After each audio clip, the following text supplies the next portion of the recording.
सकते हैं। और साथ ही आप सभी का धन्यवाद करना चाहूँगी कि आप यहाँ पर उपस्थित हुए। हम किसी भी कार्यक्रम की शुरुआत माँ सरस्वती के पूजन से करते हैं, तो मैं सभी प्रतियोगी को मंच पर आने का अनुरोध करती हूँ।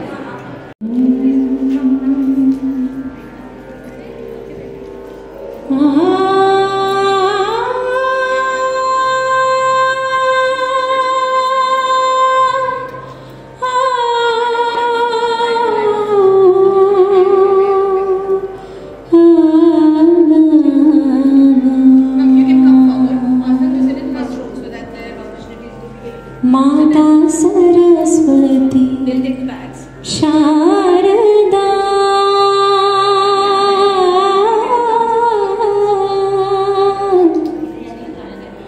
माता सरस्वती शारदा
माझे नाव प्रियांका निंबोडकर आहे. माझी मुलगी नर्सरी क्लासला आहे आणि नॉडी सेक्शनला आहे.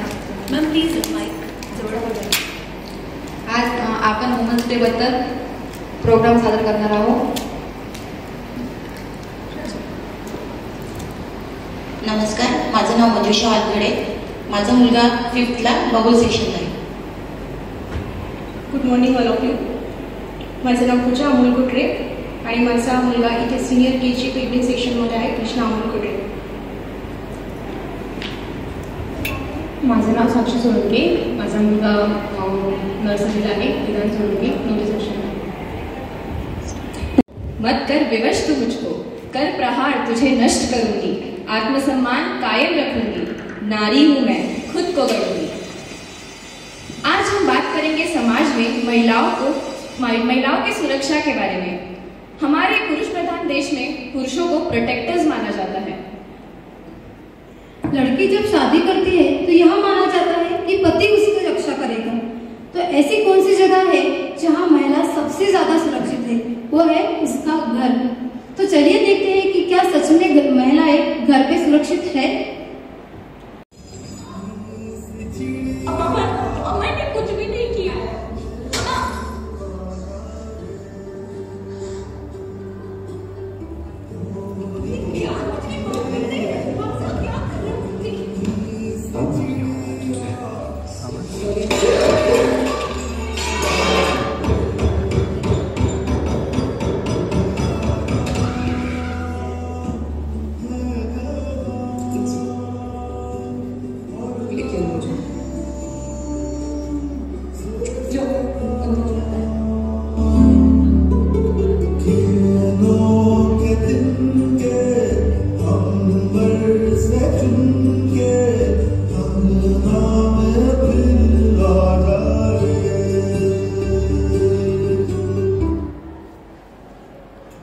तो आज हम महिलाओं के ऊपर होने वाले हॉस्पिटल के कुछ केसेस के बारे में सुनते हैं.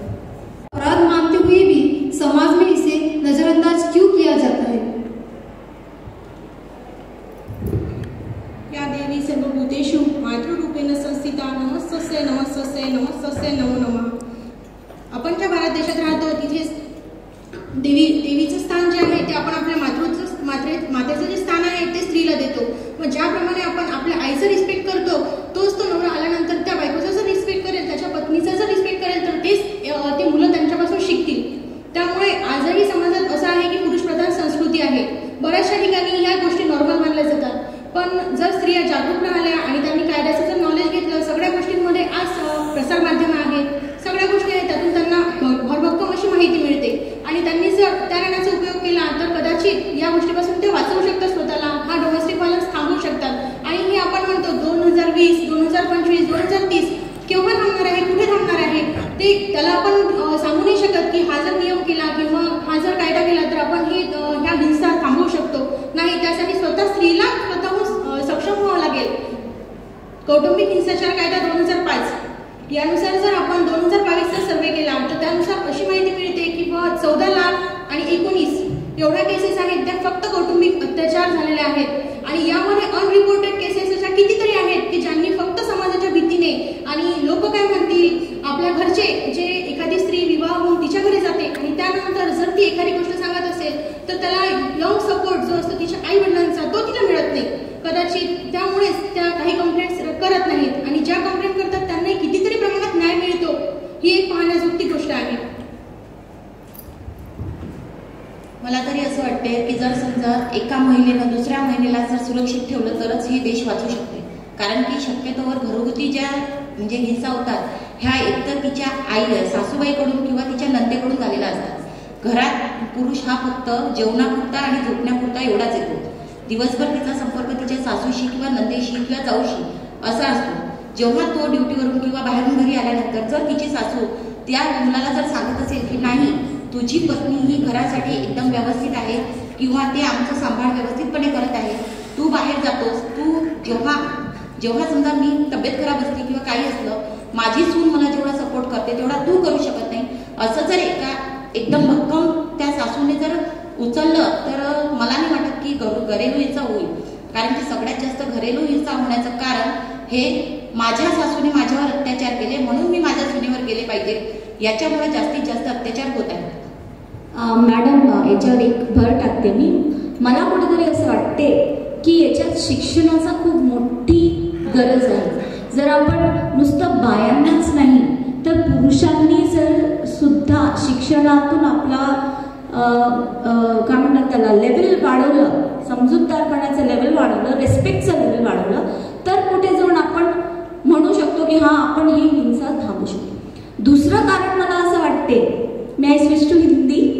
दूसरा कारण मुझे ऐसा लगता है कि कहीं ना कहीं जो महिलाएं हैं उनको कानून के बारे में जितनी जागृति देनी चाहिए, हमारे कॉन्स्टिट्यूशन में, हमारे न्याय व्यवस्था में इतने सारे कानून बने हैं, लेकिन प्रॉब्लम ये है कि हम महिलाएं उन कानूनों के बारे में पहली बात तो पता नहीं है, दूसरी बात पता होने के बावजूद उनके मन में एक डर है कि नहीं सुनेगा नहीं, डर ये है कि कहीं मेरे को ये लोग मारे ना, या जो 10% अत्याचार करते थे कहीं वो 20% ना हो जाए. ये जो मन में एक डर है, तो कहीं ना कहीं वो डर उनके मन में है जो इन सब चीजों को सहन करने के लिए उनको क्या बोलते हैं उसको प्रेरित कर रहा है, ऐसा मैं बोलूँगी, है ना. ऑडियंस में से अगर किसी को अपना मत मतलब बताना है, ओपिनियन बताना है, तो आप भी बता सकते हैं. नमस्कार, माझं नाव हर्षदा देव, माझी मुलगी बांडा सेक्शनला आहे, ज्युनियर KG. मी बिलकुल सहमत आहे मॅडमच्या मताशी. कारण पहिले काय होतं की पहिले चूल आणि मूल इतकीच बायांची जिंदगी होती, त्यामुळे त्या बांधल्या गेलेल्या होत्या. परंतु आता असं नाही आहे. आपण बाहेर म्हणजे जसं मॅडमने म्हटलं की शिकतात आहे सगळे, त्यामुळे जे मॅडमनी म्हटलं की जागरूकता ही जास्त महत्त्वाची आहे. कारण बायकांना काय आहे ते घाबरत होत्या पहिले, की मी जर बोलली तर माझ्यावर मॅडम जसं म्हणाल्या की मला बोलायला त्यांना चान्स मिळाला पाहिजे. पहिलेच्या काळामध्ये काय होतं की बायका बोलायच्या नाही की मला घरातले दाबतील का, मला काही म्हणतील का, मला मोकळीक देतील का, याने त्या बोलत नव्हत्या. परंतु असं नाही आहे. जिथे आपण म्हणतो की जर आपण समजा असं केलं तर समजा माझ्यावर अन्याय होतो आहे असं आपण गृहीत धरू, माझ्यावर अन्याय होतो आहे, मी घरेलू हिंसाची शिकार आहे, पण मी जर दबली, मी त्याच्याबद्दल आवाज उठवला, तर मला ही भीती राहील की माझे जे हस्बंड आहे ते मला सोडून देतील का, माझ्या मुलाबाळांना शिक्षणासाठी आणि डेली रुटीनसाठी जो खर्च लागतो तो खर्च मी कसा भागवू, हे मला टाकून देतील का, ही भीती माझ्या मनामध्ये राहते. परंतु हे माहिती असलं पाहिजे की यासाठी सुद्धा आपण कोर्टाकडे अपील करू शकतो. हे माहिती असणं तेव्हाच गरजेचं होईल जेव्हा आपण स्वतः सुशिक्षित असू. आणि हे आपल्या मिस्टरांना आपल्याला सांगता आलं पाहिजे की ते प्रतिकार जो आहे तो करताना आपल्याला ते वाटलं पाहिजे की नाही मी प्रतिकार करू शकते, कारण मला कोणीही टाकून देऊ शकत नाही. Domestic violence protection of women for domestic act नुसार, महिला अधिनियम संरक्षण कायद्याच्या नुसार जर आपण कोर्टामध्ये अपील केली तर कोर्टाकडनं आपल्याला ती मुभा मिळते की आपण केस लढतो आहे तर आपल्याला टाकून देणं किंवा आपला खर्च न निभावणं हे नाही आहे. उलट आपण कोर्टाला अपील करू शकतो की माझ्या घरचे मला अशाच प्रकारचा त्रास देतात आहे, हे कोर्टाला सांगितल्यानंतर कोर्ट आपली संपूर्ण केस पूर्णपणे त्याचा निकाल लागेपर्यंतचा जो काही खर्च आहे, मुलाबाळांचा खर्च आणि आपला खर्च, हा त्या हिंसा करणाऱ्या व्यक्तीच्या विरोधाकडून वसूल केला जातो.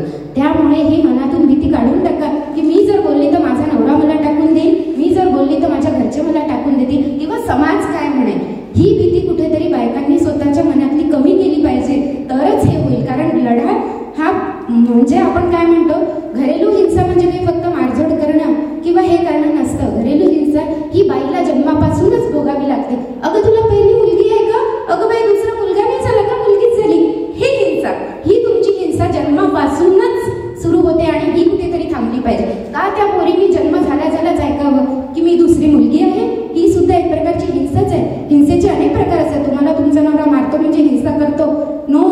मानसिक, शारीरिक, लैंगिक, आर्थिक, भावनिक हे हिंसेचे प्रकार आहेत. त्यामुळे ही हिंसा कुठेतरी थांबली पाहिजे आणि त्याचा प्रतिकार झाला पाहिजे. समाजाच्या भीतीने का असो ना, मला टाकून देतील का, मला समाजात तोंड दाखवता येईल का, या भीतीने नाही. तुम्ही बोला. तुम्ही जर बोलल्या तर तुमची मुलं बोलतील. कारण जसं आता आपण व्हिडिओमध्ये बघितलं, सरांनी जो व्हिडिओ प्ले केला त्यामध्ये होतं की ते जे पॅरेंट्स भांडत होते त्यांची मुलं त्यांना बघत होते. जसं आपण अन्याय सहन करू, आपलं बाळ सुद्धा आपल्याला रोज बघत राहील की आई अन्याय सहन करते. नो, आपण प्रतिकार करायचा आणि त्याबद्दल ऍक्ट जो आहे, जसं मॅडमने सांगितलं तो ऍक्ट आहे. जसे मी आता बोलली की त्यासाठी सुद्धा आपल्याला खर्च मिळतो. त्यामुळे ही भीती काढून टाका. म्हणजे तुमचा नवऱ्याने तुम्हाला डायव्होर्स दिला, तुम्ही समजा पीडित महिलेने तक्रार केली, तर माझा नवरा मला सोडून देईल ही भीती तिच्या मनात असते. याचा अर्थ तुम्ही नवऱ्याला सोडून नाही देताय, तुम्ही त्याच्यापासून डायव्होर्स नाही घेताय, तुम्ही फक्त अन्यायाविरुद्ध प्रतिकार करत आहे. तो प्रतिकार करता यायला पाहिजे. आणि तुम्ही केला तर तुमची मुलगी करेल, तुम्ही केला तर तुमची जाऊ करेल, तुम्ही केला तर तुमच्या घरातलं दुसरं कोणीतरी करेल, ही भावना तुमच्या मनात जागरूक झाली पाहिजे. त्यामुळे मला वाटतं मी मॅडमच्या मताशी पूर्णपणे सहमत आहे. थँक्यू.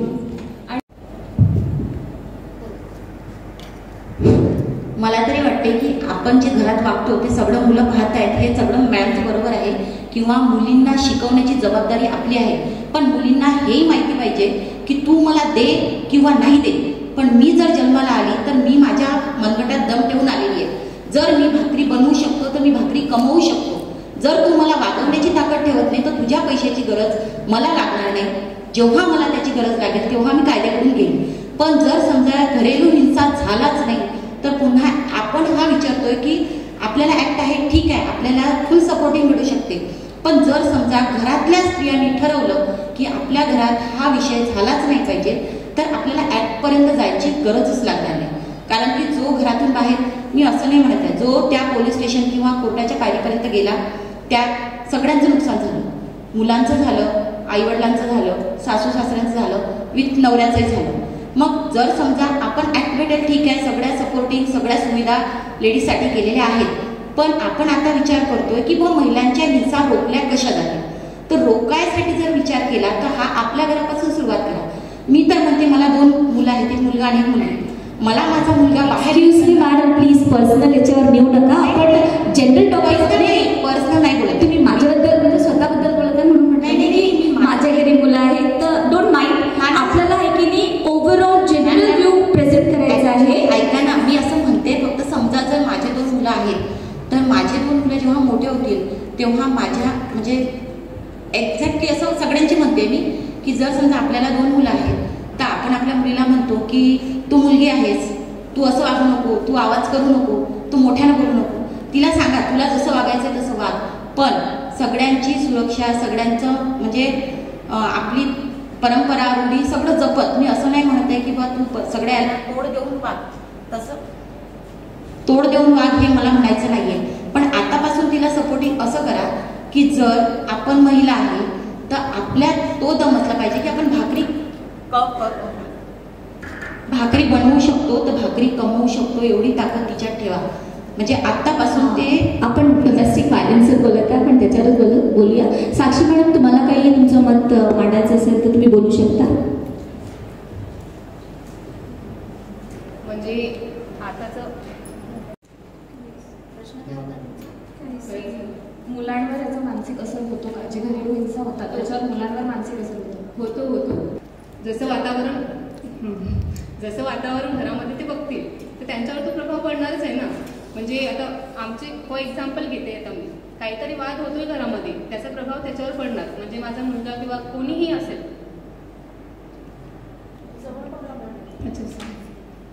त्याचा प्रभाव त्याच्यावर पडणारच आहे. सो मला असं वाटतं आता घरेलू हिंसेच्या विषयावर बोलत आहे आपण, तर आता मॅडम पण बोलल्या किंवा समाजाची भीती किंवा इतर जी गोष्ट आहे त्या समाजामध्ये आपणच राहतो. ह्याच बाया आहेत ज्या त्या मुलीला निघू देत नाहीत. बरोबर आहे ना? आपणच या समाजामध्ये राहतो आणि आपणच एखादी घटस्फोटीत आहे, एखादी विधवा आहे किंवा अगर काहीही असेल, ती आली तिच्या माहेरी, ह्याच बाया बोलतील तिला, हिचा काहीतरी प्रॉब्लेम असेल, तिचा काहीतरी दोष असेल म्हणून त्याने टाकले हिला, त्या जगू देत नाही तिला, त्या कारणामुळे त्या बाहेर पडत नाही. मला तरी असं वाटतं. आणि घरेलू हिंसाचा प्रश्न आला तर होतो ना, होतो, आता पण होतो, पण मॅक्झिमम आता अवेअरनेस आहे, आता सुशिक्षित आहे. जनरेशनचा गॅप झालाय माझ्या सासूमध्ये, माझ्यामध्ये आणि माझ्या येणाऱ्या सुनेमध्ये. सो मी माझ्या मुलाला शिकवते. मी त्याला असं नाही म्हणत की तू एकदम स्ट्रॉंग हो, कठोर हो, नाही, तुला रड येते तू पण रड. मुलांचे पण होतात ना व्हायलन्स, होतात, खूप होत आहेत, त्यांचे केसेस पण वाढत आहे. मला असं वाटते आपण विमेन विषयी बोलतोय पण त्यांच्याविषयी जेवढे कायदे आहेत तेवढे माणसांविषयी नाही आहेत. असं म्हणायचंय मला की त्यांच्यावर पण अत्याचार होतात. आपण त्यांनाच फक्त असं नाही दाखवू शकत की नाही नाही हेच करताय यांच्यामुळेच होत आहे. नाही, बायांवर अत्याचार होण्याचं कारण बायाच आहेत, मॅक्सिमम बाया आहेत. घरातलं कारण तेच राहतं. आणि माणसांचं राहिलं तर घरामध्ये जर थोडं सांभाळून घेतलं तर एवढ्या हिंसा होणार नाहीत. म्हणजे सासूकडून आता एखादी बाई आहे, माझी जाऊ आहे किंवा मग माझी सासू आहे, तिने जर मला समजावून घेतलं किंवा सांगितलं किंवा तिने घरच्यामध्ये थोडं बॅलन्स केलं तर होऊ शकतं. आता फॉर एक्झाम्पल माझ्या मुलाला जर ते संस्कारांवर आहे, ते शिकवणीवर आहे, त्यांनी नाही शिकवलेलं, त्याच्यामुळे आता असं होतंय. आता येणारा आपली जनरेशन आहे, आपण आपल्या मुलांना शिकवू ना की बेटा असं नाही करायचं, तिला असं नको बोलू, तिला तसं नको बोलू. माझी येणारी सून आहे, मी तिच्यासाठी प्रयत्न करेल की नाही आपल्यासोबत जे झालंय तिच्यासोबत नको व्हायला. ती खूप म्हणजे अशी तिच्यासोबत अशा गोष्टी नाही झाल्या पाहिजे की आता तो वर्क करून आलाय, ती वर्क करून आली, दोघं पण थकले ना, दोघं पण करा. असं नाही मग तू थकून आलाय, तू बसतोय आणि ती करते, असं नको व्हायला. आणि सोबत मुलांचं पण होतच आहे, विमेन जागरूकता नाही आहे असं म्हणतात.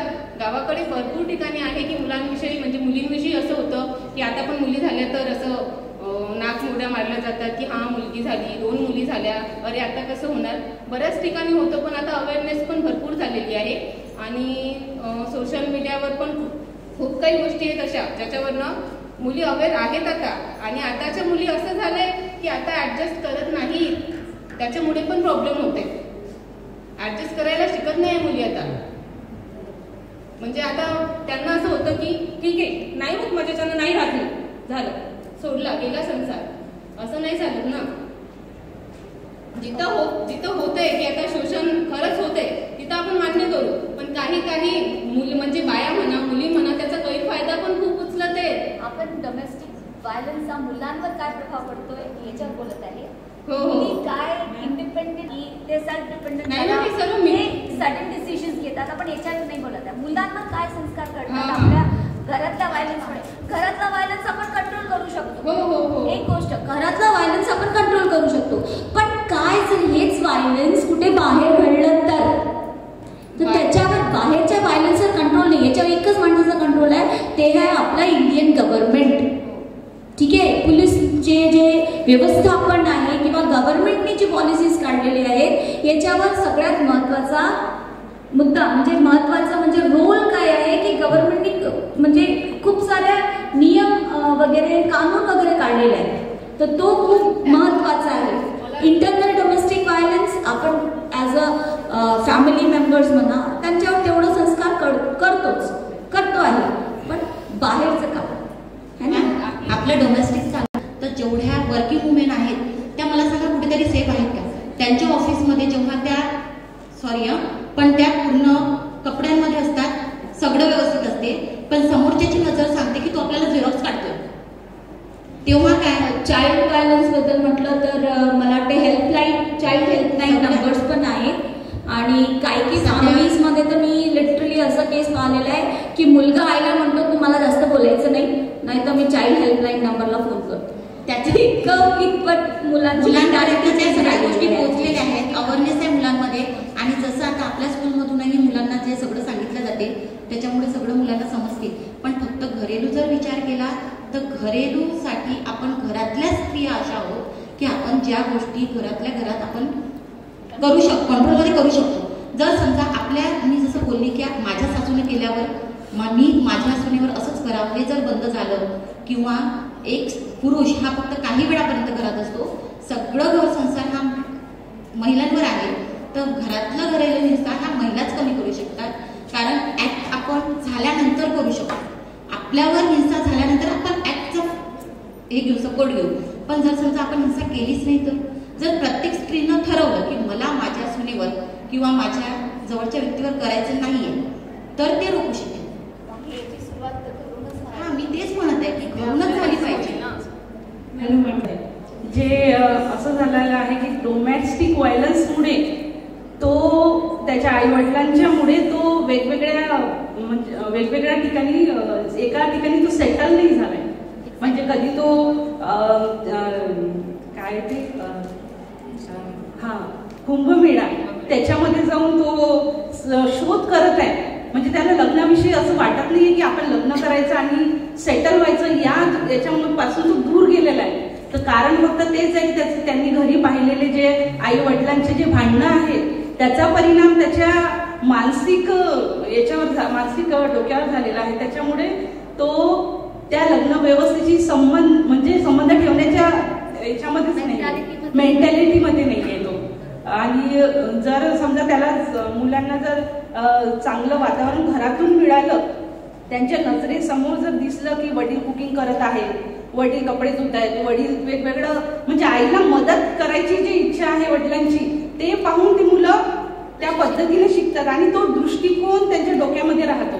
लग्न झाल्यानंतरही तोच दृष्टिकोन स्त्रियांकडे बघण्याचा जो दृष्टिकोन आहे नम्रपणे किंवा मग पुरुषांमध्ये सुद्धा बदल घडवणं तितकेच गरजेचं आहे जेवढ्या आपल्या पहिले मॅडम जे होते छोटे मुलं म्हणजे परंपरा रूढी याच्यामुळे मुलांकडे एवढं लक्ष दिलं जात नव्हतं. आणि आता असं झालंय की पालक जे आहेत ते जागरूक झालेले, प्रत्येक शिक्षणाविषयी म्हणा की कोणत्याही गोष्टीविषयी जागरूक आहे, त्याच्यामुळे ते पाया खालून घडवू शकतात. खालच्या साईडने जेव्हा पाया घडतो तेव्हा जेव्हा तो पुरुष बनतो त्यावेळेस त्याच्यामध्ये खालूनच ते गुण येतात. नम्रपणाचे म्हणा, स्त्रियांचा जिथे जिथे त्याला अपमान दिसेल तिथे तिथे बोलण्याचा, त्यांना म्हणजे जितका कुठे बोलायचं आहे आपल्या स्त्रियांविषयी, जर त्याला कुठे अत्याचार दिसला तर तो लगेच बोलता होतो, असं बघत बसत नाही. मॅम, आपला जो आजचा टॉपिक आहे घरेलू हिंसा आणि यौन शोषण, डोमेस्टिक व्हायलन्स आणि सेक्शुअल व्हायलन्स, तर सेक्शुअल व्हायलन्स बद्दल तुम्हाला काय म्हणायचं आहे, म्हणजे त्याचे ॲडव्हान्टेजेस डिसएडव्हान्टेजेस काय राहणार? सेक्शुअल व्हायलन्स याच्याबद्दल एक IPC 534 एक सेक्शन आहे, 5 आर्टिकल आहे. त्याच्यानुसार जर तुम्हाला कोणी स्टॉकिंग, फक्त एकच गोष्ट नाही आहे अशी की तिच्यावरती रेप होतो, हेच फक्त सेक्शुअल व्हायलन्समध्ये येत नाही. त्यामुळे तुम्ही स्टॉकिंग, रस्त्याने तुम्ही जात असता, बस स्टँडवर तो सिट्टी वाजवतो, त्यावेळेस तुम्ही लगेच प्रतिकार करा ना. कशासाठी वाट पाहता की घरी जाईल मी किंवा माझ्या नवऱ्याला सांगेल किंवा माझ्या भावाला सांगेल की यांनी मला असा त्रास दिला. आज तुम्ही कॉलेजमध्ये जाता, का बरं आपण विसरतोय की आपण झाशीच्या राणीच्या इतिहासात राहिलेल्या स्त्री आहोत, आपण बंधनात राहिलेल्या स्त्री अजिबात नाही आहोत. त्यांनी तर ब्रिटिशांशी सामना केला, एक लहान बाळ जे त्यांनी पाठीवरती गुंडाळलं आणि ब्रिटिशांचा सामना केला.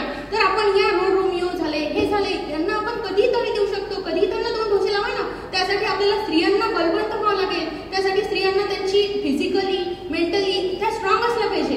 आज किती स्त्रिया आहेत की ज्या स्वतःच्या हेल्थसाठी कॉन्शियस आहेत किंवा ह्या सगळ्या गोष्टी होतात यासाठी त्या कॉन्शियस आहेत. त्यासाठी आईला मुलीची मैत्रीण होता आलं पाहिजे, बाबांना मुलाचा मित्र होता आला पाहिजे, की त्याला बाहेर अशी गोष्ट सांगताना आपण ज्यावेळेस सांगतो की हे असं प्रकरण घडलं, तुम्ही त्याची चर्चा सर्वत्र करा ना, घरात बसून चर्चा करा. एक फक्त शाळा असं माध्यम आहे, प्रसार माध्यम असं आहे, तर मुलींनी असं नाही म्हणायचं की आपण मुलगी आहे आपण काय करू शकतो.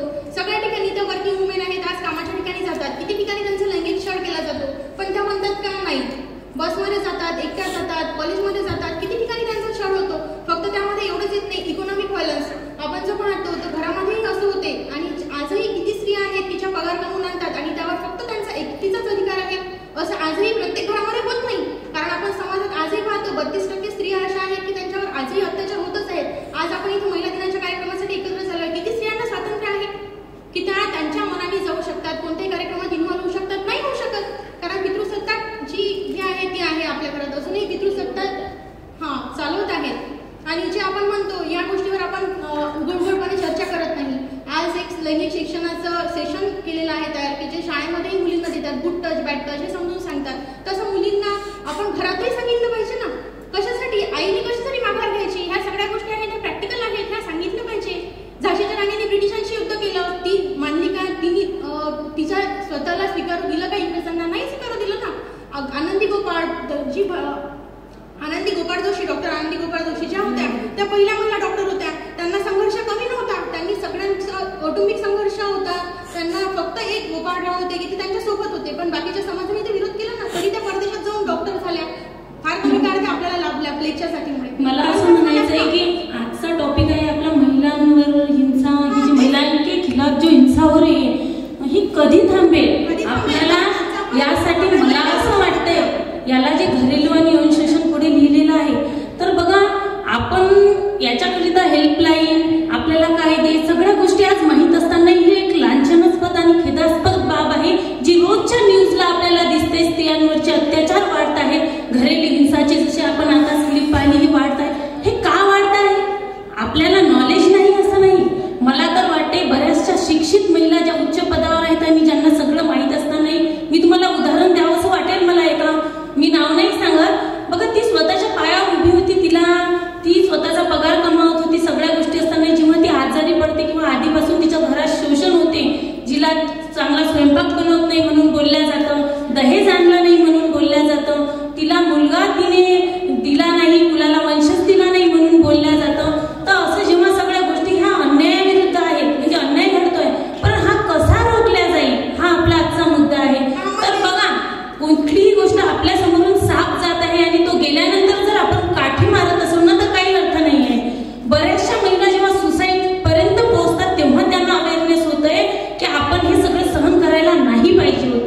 तर माझा असा मुद्दा आहे की ही अवेअरनेस त्यांनी आधीच दाखवायला पाहिजे.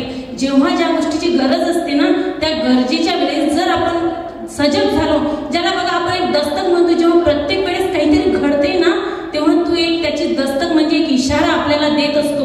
नेहमीच जेव्हा बाहेरही स्त्रियांवर अत्याचार होतात, तिच्या कार्यस्थळावर 38% व्हायलन्स हे तिच्या कार्यस्थळावर होतात. तर बघा त्या कार्यस्थळावर होताना तिला बऱ्याच दिवसांपासून त्याचा उगावा आणि म्हणजे एक इशारा तिला मिळत असतो की आपल्याकडे काहीतरी गलत होणार आहे. जेव्हा एखाद्या मुलीचा पाठलाग केला जातो तेव्हा तिला असं काहीतरी कळतंय की आपला पाठलाग होत आहे, पण ती त्याकडे दुर्लक्ष करते. गरज आहे तिने जागृत राहण्याची. जोपर्यंत ती जागृत राहून त्या गोष्टींना थांबवत नाही कुठेतरी, म्हणजे त्यापासून संरक्षण करत नाही. बघा हेल्पलाईन क्रमांक तिने कसं करावं, जर तिचा कोणी पाठलाग करत असेल तर तिने एखाद्या घरात जावं किंवा ATM मध्ये जिथे CCTV आहे तिथे जावे. ऑटोमध्ये रात्रीचा जर प्रवास करत असेल, कॅब बुक करत असेल तर तिने फोन करून आपल्या घरच्यांना त्या कॅबचा नंबर आणि रूट सांगावे. हे जे काही अनेक बाबी आहेत, किंवा तिचा मोबाईल जर बंद असेल तरी तिने असा म्हणजे एक दाखवावं की मी फोनवर बोलत आहे, मी कुणाला तरी तुमच्याविषयी माहिती दिली आहे, तर आपल्याला पकडण्याच्या धाकाने तो तिला तिच्या घरी सेफ पोहोचून देईल असं मला वाटते. आणि त्यानंतर कदाचित आपल्याजवळ काही हत्यार नसेल आणि आपल्याला तो वेगळ्या दिशेने आपल्याला नेत आहे, मॅप्स वगैरे आहेत आज मोबाईलमध्ये, उडून चला तर आपण त्याचे कॉलर उडून त्याला जोपर्यंत त्याला अनफील वाटत नाही तोपर्यंत त्याला सोडायचं नाही आणि तिथून निघायचं.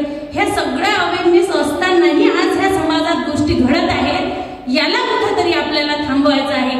हे कानून आपल्याला सगळ्या गोष्टी माहीत आहेत. तर बघा त्या स्त्रीचं उदाहरण, तिला सगळं माहीत होतं की तिला कानून संबंधी पण माहिती होती, तिला सगळ्या गोष्टी, पण तिने काय केलं, तिचा नवरा कोणातरी सोबत अदर रिलेशनशिप मध्ये आहे हे सुद्धा तिला दिसत होतं, परंतु कुठेतरी तो सुधरेल. बघा स्त्रीने, माझं असं बिलकुलच म्हणणं आहे, जसा आपला मुद्दा झालेला आहे, प्रत्येक मुद्द्यात सगळे मुद्दे समाविष्ट होतात. जे वाढत आहे स्त्री सशक्तीकरणामुळे जे तलाक होत आहे, बघा प्रत्येक वेळेस माझं म्हणणं नाही आहे की प्रत्येकीने एकदम काहीतरी कोणी तिला बोललं तर तिने एकदम त्याला रिॲक्ट केलं पाहिजे. तर बघा तिचं जर चुकत असेल, आपण आपल्या मुलांना हे सांगायला पाहिजे की तुझं जर काहीतरी चुकतंय ना तर तू माघार घे, पण चुकत नसेल तिथं तिला आवाज उठवायची गरज आहे असं मला तरी वाटते. जोपर्यंत ती स्वतः आवाज उठवणार नाही. आणि यौन शोषणाविषयी जर सांगायचं झालं तर आज बाल यौन शोषण खूप जास्त होत आहे आणि ती सहसा रिलेटिव्हद्वारे होत आहे, परिवार, आपल्या प्रियजनांकडून. तर गरज आहे आपल्याला त्यांच्याकडून त्यांना योग्य माहिती देण्याची की बघा बाळा, तुझं जर कुठे शोषण होत असेल, कोणी जर तुला धमकी देत असेल तर तू त्यांना न घाबरता तू मला घरी येऊन सांग. आणि त्यांना सांगण्याची गरज आहे की बघा ही जी काही होतं याच्यात तुझी कुठलीही चूक नाही. कारण की बरेचशा मुलांसोबत जेव्हा ह्या घटना घडतात ना मॅम, तेव्हा त्यांना असं वाटतं कुठेतरी ते जबाबदार आहेत, त्याच्यामुळे ते सांगत नाही. भीतीमुळे हम ऐसा एक कंक्लूजन ये निकाल सकते हैं कि जैसे भी हो, जो भी है, हम अपना शुरुआत हमें अपने घर से करना है. हम अपने बच्चों को ये सिखा सकते हैं कि you lose as you abuse. आप अपनी कंपटीशन लूज कर रहे हैं जहां आप अब्यूज शुरू कर रहे हैं. अब्यूजन खाली डोमेस्टिक सेक्सुअल नहीं, स्कूल में ही हो, स्टार्टिंग में जो बच्चे चिढ़ाते हैं बच्चियों को, वो मोटी जा रही है, वो काली जा रही है. जस्ट अब अपने बच्चों को, लड़का हो लड़की हो, हमें बच्चों को ये सिखाना चाहिए you lose as you abuse. आप अपना सबसे बड़ा कॉम्पिटिशन लूज कर रहे हैं.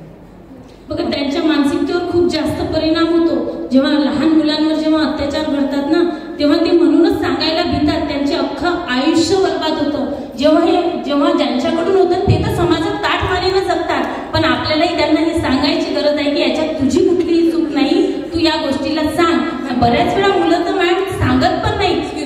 हम एक नेक्स्ट टॉपिक पे लेते ठीक है मैम. एक क्वेश्चन था मेरा कि जैसे हम लोग सोसाइटी में देखा है कि यूजुअली जब डोमेस्टिक वायलेंस या फिर अब्यूज होता है, सेक्सुअल अब्यूज होता है, तो हम अगर बच्चे या फिर कोई भी अगर अपने फ्रेंड्स को या फैमिली को अगर बताते हैं तो यूजुअली जो सोसाइटी होती है वो उसी को ब्लेम करती है. तो आपका क्या लगता है, ये सही है, हम इसमें रिस्पॉन्सिबल है कि सिर्फ सामने वाला जो हमें अटैक कर रहा है वो ही रिस्पॉन्सिबल है? कहीं ना कहीं हमारी भी गलती है या नहीं, ये बता जाना है. माझं नाव कल्याणी कपिल कोटे. आपल्या महिलांवर होणारी हिंसा, बलात्कार, अत्याचार केव्हा थांबेल असा आपला मुद्दा आहे. तर माझ्या मते महिलांवर होणारा बलात्कार, महिलांवर होणारी हिंसा तेव्हा थांबेल जेव्हा आमचे शिवबा परत येतील. आमच्या शिवबांची अशी शिकवण होती की जे नजर स्त्रीकडे वाईट पडेल ते डोळे काढून टाका, जे हात बाईच्या अंगावर जातील ते हात कापून टाका, आणि जे बाईच्या स्त्रीवर अत्याचार करतील, जे त्यांचा बलात्कार करतील, अशा लोकांच्या माना कापून टाका. आमचे शिवबा जर परत येतील तर लक्षात ठेवा, बलात्कार संपला, अत्याचार संपला, आणि हा अत्याचार आणि बलात्कार संपायचा असेल तर आपल्याला परत शिवबा तयार करावे लागतील. आणि शिवबा कसे तयार होतील? शिवबा कसे तयार होतील? शिवबा असे तयार होतील की आपल्यामधून, आपण महिला, आपल्या सगळ्यांना मुलं आहेत, आपल्या मुलांना शिकवण द्या शिवबांची, त्यांचे संस्कार द्या की मुलांनी कसं करायला पाहिजे, मुलांनी कशी मदत करायला पाहिजे. आपण जर आपल्या मुलांना शिकवलं तर नक्कीच बलात्कार हा थांबेल, नक्कीच थांबेल. शिवबा परत आले पाहिजेत आणि आपण शिवबा परत आणू शकतो आपल्या मुलातून. मलाही मुलगा आहे संभाजी म्हणून, आणि माझ्या संभाजीला मी नक्कीच शिवबाची शिकवण देत आहे आणि नक्कीच संस्कार देईन. आपला मुलगा डॉक्टर, इंजिनियर, वकील बनला नाही तर चालेल, पण आपण आपला मुलगा शिवबा बनवा, म्हणजे बलात्कार काय, हिंसा काय, सगळंच नष्ट होईल. आणि राहिला यौन शोषणवर चर्चा, म्हणजे जे लहान मुली आहेत त्यांच्यावर होणारी, आपण आपल्या मुलींना काय करतो, लहानपणी आपली मुलं असतात, मुली असतात, त्यांना पहिले काय आवडते, चॉकलेटची, पहिले दुधाची आवड असते मुलांना, लहान मुलांना, नंतर त्यांना चॉकलेट आवडायला लागतात, आणि चॉकलेट आवडल्यानंतर कपड्यांची आवड होते. तसंच जेव्हा ते 14 ते 18 या वयोगटात येतात तेव्हा त्यांचं वय होते मुलांबद्दल अट्रॅक्शन, म्हणजे त्या मुलांबद्दल त्यांना अट्रॅक्शन तयार होते. हे प्रेम वगैरे नसते, मुलं म्हणतात की प्रेम आहे, टमकाय, आणि त्यांचा यूज करून घेतात, प्रेम म्हणून त्यांचा वापर करून घेतात, आणि मग नंतर म्हणतात की मला माझं करिअर करायचं आहे, मला माझी एक्झाम द्यायची. झालं ना, मुलीचं यौन शोषण झालं. आपली जबाबदारी आई वडिलांची की मुलींना सांगणं की बाई या 14 ते 18 आहे, तुझं अट्रॅक्शन आहे, प्रेम नाही. या वयात तुला मुलांबद्दल अट्रॅक्शन येईलच, नक्की येईल. या अट्रॅक्शनला तू आहारी जाऊ नको, ठीक आहे, तुझं प्रेम आहे, तू मला फ्रीली सांगून दे, आपण नंतर करू ना, करिअर झाल्यानंतर तुझं आपण करून देऊ, पण हे आपली जबाबदारी आहे मुलींना सांगायची. हॅलो, स्त्रीवर जे अत्याचार होत आहे, बलात्कार होत आहे, त्याला कुठल्या शिवबाची गरज नाही आहे, फक्त एका स्त्रीची गरज आहे. फक्त आपण जी स्त्री आहे ते एक मजबूत व्हायला पाहिजे, कारण देवाने निसर्गता वेदना सहन करण्याची ताकद त्याच्यावरती तिलाच जास्त दिली. कर्जबाजारीमुळे शेतकरी आत्महत्येचं पाऊल उचलतो तेव्हा तिनं कधी उचललेलं असं पाहिलं का कोणीच नाही.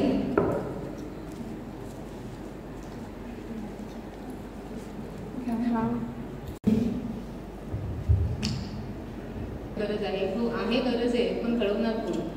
आपणच आहे. आपल्याला त्यांना घडवायचंय, आपल्यालाच त्यांना घडवायचंय. माझा मुलगा आहे, मला त्याला शिकवायचंय की तुला बाहेर एखादी मुलगी दिसली आहे, काहीतरी प्रॉब्लेम झालाय तिच्यासोबत, तुला दिसते की कोणीतरी तिच्या मागे किंवा पाठलाग करतोय, तर तू तिथे जाऊन समोर बोल. आजकाल ना लोक कसे झाले बघतात. आता इथे आपण चर्चा करतो, ठीक आहे, अर्धा तास करू, 1 तास करू, घरी जाऊ, ओके, सर्व ठीक आहे, काहीच नाही, कोणी काही बोलणार नाही, त्याच्यावर झाली चर्चा, संपून झालं. आणि तेच उद्या जर एखाद्या मुलीसोबत काहीतरी झालं, अरे आज सकाळी उठले मी, इंस्टाला ते न्यूजला वगैरे दिसलं मला त्याच्यावर की मुंबईला रेप झाला एका मुलीचा 5 माणसांकडून, 12 वर्षाची मुलगी. झालं ना, मग त्या चुकी कुणाची? मला असं वाटतं कुठे कुठे आपली न्यायपालिका पण व्यवस्थित नाहीये. आता म्हणजे असे बरेच प्रकरण होते, 3 वर्षाची मुलगी, 4 वर्षाची मुलगी, 60-70 वर्षाची माणसं, 50 वर्षाची माणसं, काय त्यांची प्रवृत्ती झाली, कशी त्यांची विचार झाली, त्याला सोशल मीडिया पण तेवढाच जबाबदार आहे, त्यांना बाया पण तेवढ्याच जबाबदार आहे. असं प्रत्येक आपण त्यांनाच नाही म्हणू शकत, कारण सर्व गोष्टी अवेलेबल होते, इझिली अवेलेबल होतात, रेस्ट्रिक्शन नाही राहिलेत कोणत्या गोष्टींची. आणि न्यायपालिका म्हणजे माहिती आहे रेप झालाय, सर्व झालंय, माहिती आहे, पण त्याच्यावर काही कोणी कायदा घेणार नाही. त्यांना असं नाही की आज इथं 3 वर्षाच्या मुलीला रेप झाला आणि एका तासाने किंवा माहिती पडलं तर त्याला शिक्षा ठोठावली म्हणून. त्याला चांगले वागवतील, जेलमध्ये बसवतील आणि खाऊ घालतील, काहीतरी रिमांडवर घेतील, झालं ना. मग त्याच्यामुळे घाबरत नाहीये ना लोक. मला सांगा की घाबरत कोण कुणाला नाही. आणि दुसरी गोष्ट, इथं हिंसा हिंसा हिंसा आपण ऐकून आपले डोळे पाणावतात जेव्हा आपण टीव्हीवर न्यूज ऐकतो, बातम्यात न्यूज वाचतो की प्रत्येक स्त्रीच्या मनात कुठेतरी अशी तळमळ तयार होते की हे का, कशासाठी, याचे कारण कोणीतरी शोधले का? आपण चर्चा भरपूर करत आहोत. तेच म्हणते ना मी की चर्चा करतो. एक वेळ असा येतो का की आपल्याला कुठे गेली? नुसतं विचारातूनच तुम्ही